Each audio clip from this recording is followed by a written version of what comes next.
तो 11th class, अब आपका फर्स्ट चैप्टर है भौतिक जगत तथा मापन। इससे पहले जो फिज़िक्स का चैप्टर है उसमें फ़िज़िक्स का इंट्रोडक्शन है, कौन सा इन्वेंशन किसने किया है इसके बारे में कुछ आपको एक टेबल वगैरह दी हुई है। वो चैप्टर क्योंकि अब डिलीट हो गया है तो हम इस चैप्टर से स्टार्ट करेंगे, भौतिक जगत तथा मापन। तो इसका सबसे पहला टॉपिक है भौतिक राशियाँ। भौतिक राशियाँ वो राशियाँ होती हैं जिनका संबंध किसी भौतिक परिघटना से हो, जिसको हम एक संख्या के रूप में व्यक्त कर सकें, या फिर जिनको हम प्रत्यक्ष मतलब डायरेक्ट रूप से, या अप्रत्यक्ष मतलब इनडायरेक्ट रूप से मेजर कर सकें, माप सकें, वो होती हैं भौतिक राशियाँ। नेक्स्ट, मापन की आवश्यकता। मापन की आवश्यकता क्यों है? क्योंकि चैप्टर का नाम है भौतिक जगत तथा मापन। तो भौतिक राशियाँ, उसके बाद मापन, क्योंकि हमने मापन इसमें हमने पढ़ा है। तो मापन की आवश्यकता क्या है? तो अगर हम किसी चीज़ को देखें, उसको देख के हम उसके रंग रूप के बारे में अनुमान लगा सकते हैं। सपोज आपके पास कोई कपड़ा है, कपड़ा देख के आप उसकी लेंथ का एक अनुमान लगा सकते हैं, बट एग्जैक्ट वो कपड़ा कितना है उसके लिए आपको क्या करना पड़ेगा, उसे मापना पड़ेगा। तो किसी भी वस्तु का एक्यूरेट उसके बारे में बताने के लिए हमें क्या करना पड़ता है, उसको मापना पड़ता है। तो इसलिए मापन की आवश्यकता होती है। अब जब हम किसी चीज़ को मापते हैं तो उसमें दो चीज़ें इंक्लूड होती हैं, एक तो मानक मात्रक और दूसरा संख्यात्मक मान। अगर इन दोनों चीज़ों में से कोई एक चीज़ मिसिंग है तो जो भी माप होगी वो इनकम्प्लीट होगी। सपोज मैं आपको ये बोलूं कि मेरे पास 4 हैं, तो ये इनकम्प्लीट है, 4 क्या हैं। या मैं आपको ये बोलूं कि मेरे पास मीटर है, तो ये बात भी इनकम्प्लीट है कि क्या मीटर है। अगर मैं आपको ये बोलूं कि मेरे पास 4 मीटर कपड़ा है, तो ये बात कंप्लीट हुई, क्योंकि मैंने इसमें मात्रक यानी कि मीटर को भी इंक्लूड किया और संख्यात्मक मान 4 को भी इंक्लूड करा। तो मापन जो है वो दो चीज़ों से मिलकर बनता है, संख्यात्मक मान और दूसरा मानक मात्रक। जैसे यहाँ पर लंबाई का एक एग्जाम्पल मैंने लिया हुआ है, 40 सेंटीमीटर। इसमें 40 जो है वो है संख्यात्मक मान, जिसको हम इंग्लिश में बोलते हैं न्यूमेरिकल वैल्यू। और सेंटीमीटर है मात्रक, जिसको इंग्लिश में बोला जाता है यूनिट। तो एन और यू, किसी भी चीज़ का जो मापना है वो दो चीज़ों से कंप्लीट होता है, एन और यू। इसलिए भौतिक राशि का जो परिमाण होता है वो संख्यात्मक मान इनटू मात्रक, दोनों को मल्टीप्लाई करके परिमाण बनता है। अब हमें पता है कि 1 मीटर बराबर 100 सेंटीमीटर। मीटर जो है वो लंबाई का बड़ा मात्रक है और सेंटीमीटर लंबाई का छोटा मात्रक है। अब अगर हमने मात्रक को छोटा कर दिया तो संख्यात्मक मान क्या हुआ, बढ़ गया। मीटर के साथ 1 है और सेंटीमीटर के साथ 100 है। इसी तरीके से मीटर के साथ 2 है और सेंटीमीटर के साथ 200 है। मतलब अगर हम मात्रक को बढ़ा रहे हैं या मात्रक को कम कर रहे हैं तो संख्यात्मक मान हमें क्या करना पड़ेगा, बढ़ाना पड़ेगा। इसका मतलब संख्यात्मक मान और मात्रक दोनों एक दूसरे के व्युत्क्रमानुपाती होते हैं। व्युत्क्रमानुपाती का मतलब होता है कि अगर एक चीज़ बढ़ती है तो दूसरी चीज़ घटती है, या फिर एक चीज़ अगर घटती है तो दूसरी चीज़ बढ़ती है। तो जैसा कि मैंने आपको ऊपर बताया, संख्यात्मक मान मतलब न्यूमेरिकल वैल्यू n और मात्रक मतलब यूनिट u।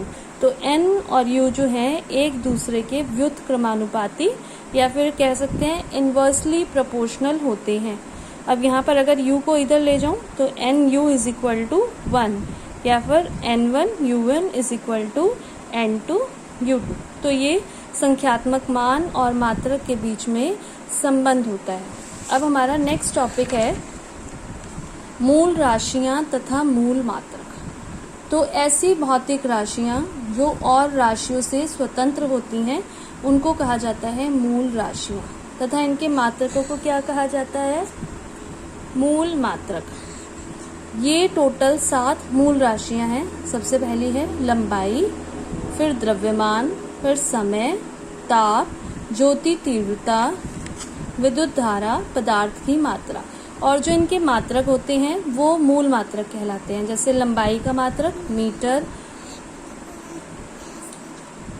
द्रव्यमान का मात्रक किलोग्राम, समय का मात्रक सेकंड, ताप का मात्रक केल्विन, ज्योति तीव्रता का मात्रक कैंडेला, विद्युत धारा का मात्रक एम्पियर और पदार्थ की मात्रा का मात्रक मोल।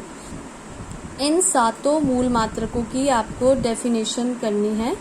इस चैप्टर से पहले जो मैंने आपको पीडीएफ भेजी है वो पीडीएफ मैंने पूरे चैप्टर की नहीं भेजी है, इस चैप्टर में से जो आपको करना है उसकी पीडीएफ भेजी है।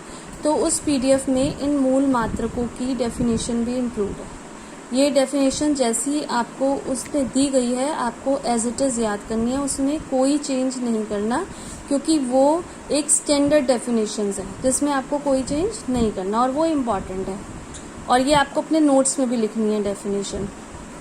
नेक्स्ट टॉपिक मूल मात्रकों की परिभाषाएं। इसके बाद टॉपिक है व्युत्पन्न राशियां तथा व्युत्पन्न मात्रक। जैसे कि नाम से पता चल रहा है, व्युत्पन्न जो किसी और से उत्पन्न हो उन राशियों को क्या कहा जाता है, व्युत्पन्न राशियां। और जो इनके मात्रक होते हैं उनको कहा जाता है व्युत्पन्न मात्रक। तो ऐसी भौतिक राशियां जो मूल राशियों से उत्पन्न होती हैं उनको व्युत्पन्न राशियां और उनके मात्रकों को व्युत्पन्न मात्रक कहा जाता है। जैसे क्षेत्रफल, क्षेत्रफल व्युत्पन्न राशि है। क्षेत्रफल का फॉर्मूला क्या होता है, लंबाई गुणा चौड़ाई। लंबाई का मात्रक मीटर, चौड़ाई का मात्रक मीटर, तो क्षेत्रफल का मात्रक क्या हो गया, मीटर स्क्वायर। तो ये एक व्युत्पन्न मात्रक है। इसी तरीके से बल, बल का फॉर्मूला F = ma, आपने 9th क्लास में पढ़ा। m द्रव्यमान, द्रव्यमान का मात्रक किलोग्राम। त्वरण का मात्रक मीटर पर सेकंड स्क्वायर। तो ये किलोग्राम मीटर पर सेकंड स्क्वायर एक व्युत्पन्न मात्रक है। या फिर हम बल को न्यूटन में भी नापते हैं। तो मूल राशियां वो जो पूर्णतः स्वतंत्र होती हैं, किसी भौतिक राशि पर निर्भर नहीं करती, और व्युत्पन्न राशियां वो जो मूल राशियों पर निर्भर करती हैं। इसके अलावा दो पूरक राशियां भी होती हैं। ये पूरक राशियां हैं समतल कोण और घन कोण। इनके डेफिनेशंस भी आपको करनी है पूरक मात्रकों की। जो समतल कोण है उसको मापा जाता है रेडियन में, और जो घन कोण है उसको मापा जाता है स्टेरेडियन में। तो ये जो 7 ये डेफिनेशन पूरक मात्रक की और 2 डेफिनेशन ये रेडियन और स्टेरेडियन की, ये आपको अपने नोट्स में करनी है। ऑल टुगेदर 9 डेफिनेशंस जो इम्पॉर्टेंट हैं और एग्जाम में आती हैं। अब नेक्स्ट टॉपिक जो आपको करना है वो है मात्रकों की प्रणाली। फिजिक्स में मात्रक बहुत इम्पॉर्टेंट होते हैं। बिना मात्रकों के आपके जो न्यूमेरिकल्स होंगे वो गलत हो जाएंगे।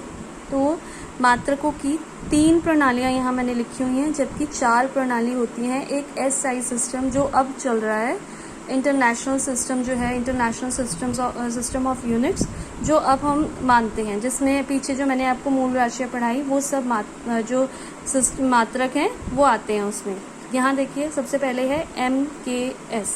MKS में लंबाई को मीटर में, द्रव्यमान को किलोग्राम में और समय को सेकंड में नापा जाता है। ये है MKS सिस्टम, MKS प्रणाली। CGS प्रणाली में लंबाई को सेंटीमीटर में, द्रव्यमान को ग्राम में और समय को सेकंड में नापा जाता है। और तीसरी है FPS प्रणाली, जिसको ब्रिटिश प्रणाली भी बोला जाता है। इसमें लंबाई को फुट, द्रव्यमान को P मतलब पाउंड और समय को सेकंड में नापा जाता है। एक बात ध्यान देने की ये है कि अगर कोई न्यूमेरिकल सॉल्व करते हुए किसी एक भौतिक राशि का मात्रक हम CGS प्रणाली में रख रहे हैं, तो दूसरी भौतिक राशि का मात्रक भी हम CGS प्रणाली में ही रखेंगे। सपोज हमें F निकालना है, F बराबर MA। अगर आपको M का मान जो है वो ग्राम में दिया हुआ है और A का मान जो है वो मीटर पर सेकंड स्क्वायर में दिया हुआ है, तो ग्राम मतलब CGS सिस्टम और मीटर पर सेकंड स्क्वायर मतलब MKS सिस्टम। और अगर आप दोनों को मल्टीप्लाई कर देंगे तो F का मान गलत हो जाएगा।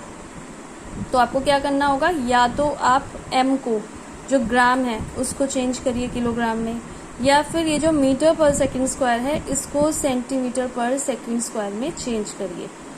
कोई एक प्रणाली में चेंज करके पूरे का पूरा या तो एमकेएस सिस्टम में या सीजीएस सिस्टम में, उसके बाद आप एफ निकालेंगे। ठीक है, तो इस चैप्टर में आपको डेफिनेशंस करनी है, 9 डेफिनेशंस इंपॉर्टेंट है, प्लस जितना मैंने आपको एक्सप्लेन किया इसके नोट्स आप बनाएंगे। Thank you.